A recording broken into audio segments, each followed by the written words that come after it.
Welcome back to the channel. I'm Lauren Fix. Today we're going to look at the 2021 Ford Escape Hybrid. Now, we've all seen this SUV on the road for many years, but it's available now in front-wheel drive and all-wheel drive and a hybrid powertrain, which means you can get up to 40 miles to the gallon. And that's pretty impressive, so you can have a vehicle that has space and cargo and some pretty good technology. Let's take a closer look at this Ford Escape Hybrid. Under the hood is a 2.5-liter engine that has an Atkinson hybrid engine. That puts out 200 horsepower and it's backed up by a CVT transmission. 0 to 60 time, 8.5 seconds, which is kind of unremarkable, but the Honda CR-V hybrid has the same 0 to 60 time. After driving the Escape Hybrid around the streets of Detroit, I found it to be pretty peppy. It actually had good performance for this category, and I really liked the brakes. They were strong and not over-aggressive like some of the regenerative brake systems that are out there. The Escape's hybrid CVT transmission is much smoother than the standard Escape's 8-speed automatic transmission. Our test vehicle is a titanium trim level, fully loaded, and it rides on 18-inch Michelin tires. Now, one of the things that's important to note is you can also get this in 19 or 20-inch. But if you want a more comfortable ride, go with the 18-inch. The tires are also less expensive. And if you're thinking about maintenance down the road, it's certainly something to put in your hat to think about before you make an offer on a vehicle. You don't want to get something and find out these tires are really expensive, and they also run on run flats. So it's important to note you'll get lower rolling resistance, better fuel economy, and that's why this engine earns up to 40 miles to the gallon. I was able to get 41 just driving around town. That was pretty impressive. That's about 105 mpge. That means if you're using the combination of electric mostly and gas, and that's how the EPA rates that.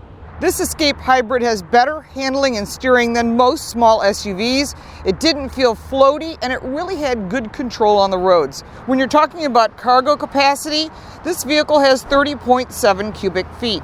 Now, the rear seats don't fold flat, so that may limit some of your storage space, but it is a bit smaller than some of their direct competitors. Under the cargo cover is no spare tire. There is a tire inflation product. The Ford Escape seats 5 people and 2 child safety seats in the rear. Now, the seats offer some adjustments, and there is an optional leather option. There is no lumbar on the passenger side, although there is two-way lumbar on the driver's side in this titanium trim level. There is height adjustable seat for the passenger side, and ventilated front seats and heated seats are not available, nor heated seats in the rear, but at this price point, some of the competitors offer it, but the Escape does not. Our test vehicle is currently earning 41.2 miles to the gallon. That's in electric drive mode, and there is a button for that down below. The one thing I was kind of surprised is that there's a small screen here compared to the competitors. But again, the information you need is here, whether it be audio, your phone, your navigation, or your apps. Also, you can find your power flow and what you're using. This is currently idling, and it's showing you the battery underneath and the power that it's using, which I think is a nice thing. People kind of want to know, especially if you're driving an electric vehicle. In addition, you have all your driver assistance available here. That gives you all of your safety features, which you can turn on or off. And I think the one thing people don't understand is, what does all this stuff do? Well, Ford offers this in their Copilot 360. It is standard.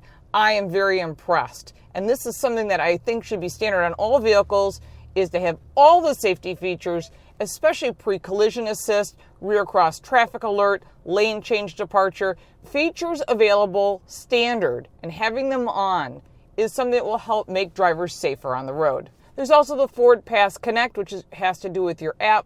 Bluetooth, Apple CarPlay, Android Auto is included.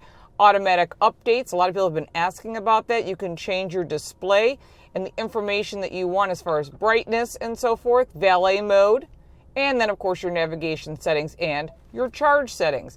And this says that currently we have 48% of battery power left. And I've been using it for a day. I'm actually surprised that I don't have to go out and get a charge right away and still run on electric charge. And it says departure time, and all that is part of these hybrids. Again, this is the current state-of-the-art Sync 4 system, and they've done a really nice job.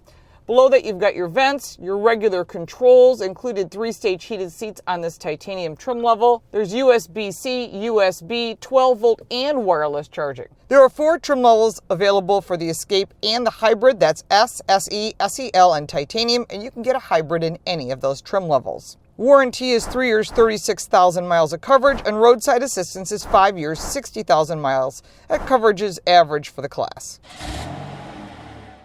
The 2021 Ford Escape gives you a lot of value.